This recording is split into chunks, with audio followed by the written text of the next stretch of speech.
Kit Carson, Part 8.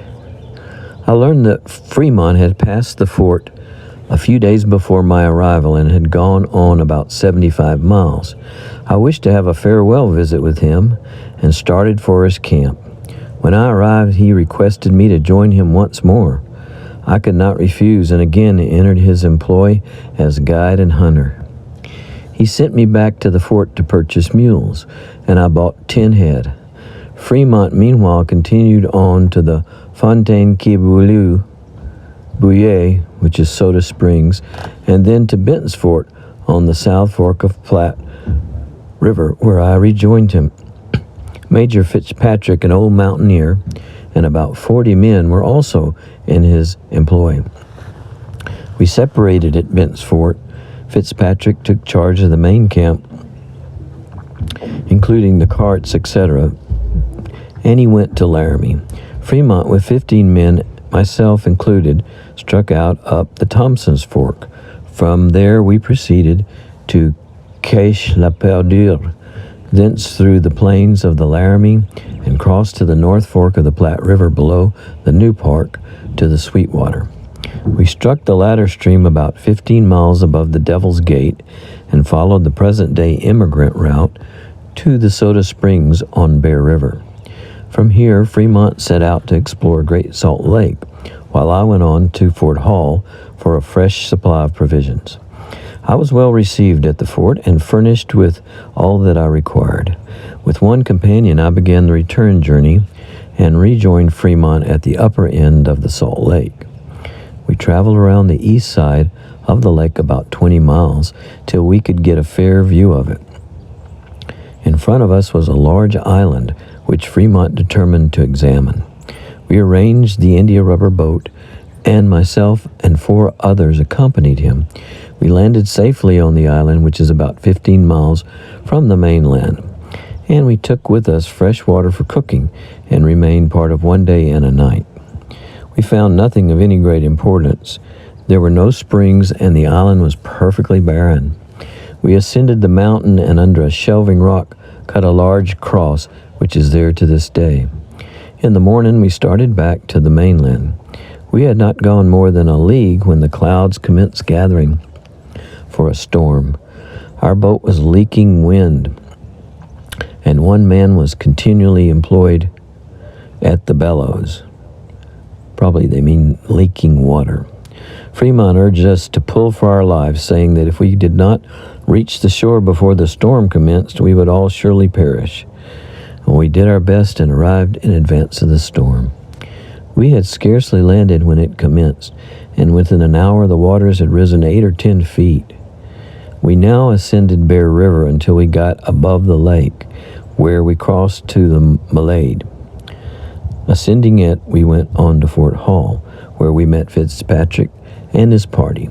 Fremont here overtook his party and proceeded in advance, Fitzpatrick keeping some 8 days' march in the rear. We started for the mouth of the Columbia and arrived in safety at the Dalles. From here, Fremont, with 4 men, proceeded to Fort Vancouver to purchase provisions, while I remained in charge of the camp. Upon his return, Fitzpatrick having rejoined us, we set out for Klamath Lake. Aided by a guide, we arrived there safely and found a large village of Klamath Indians. We had a talk with them and judged them to be a mean, low-lived, treacherous race. This opinion was confirmed when we were in their country in 1846. At Klamath Lake, our guide left us, and we set out for California.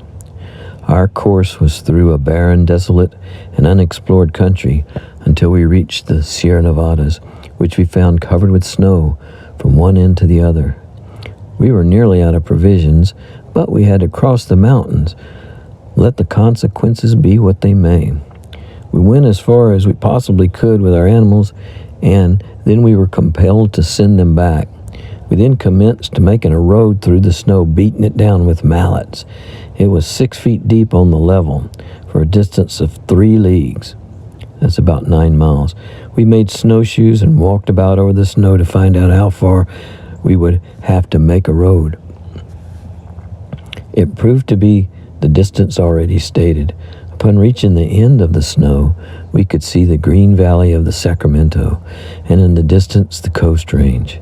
I had been there 17 years before and knew the place well. Our feelings can best be imagined when we obtained a view of such a beautiful country. We returned to the place from which we had sent back our animals, and with nothing to eat but mule meat, commenced the work of making the road. In 15 days our task was accomplished, and we sent back for the animals.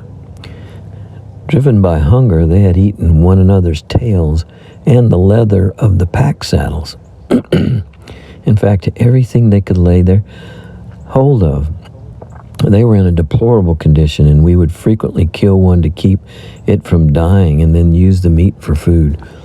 We continued our march, and by much perseverance succeeded in making the road. This was very difficult, for the wind had drifted the snow and in many places had filled up the path which we had made. We finally got across, however, and commenced descending the mountain. Having done so, we left Fitzpatrick in charge of the main party, while Fremont, with myself and 5 or 6 men, went ahead to Sutter's Fort for provisions. On the second day after we left Fitzpatrick, Mr. Pruss, Fremont's assistant, became lost. We made a search for him, traveling slowly and firing guns so that he might know where we were, but we couldn't find him. 4 days later, the old man found us. His pockets were full of acorns, and he had had no other food since he left. And we were all rejoiced at his return, for he was much respected by the party. 3 days after the return of Mr. Priss to camp, we reached Sutter's Fort, nearly naked and in as poor a condition as men possibly could be. We were well received by Mr. Sutter, who supplied us in a princely manner with everything we needed. End of part 8.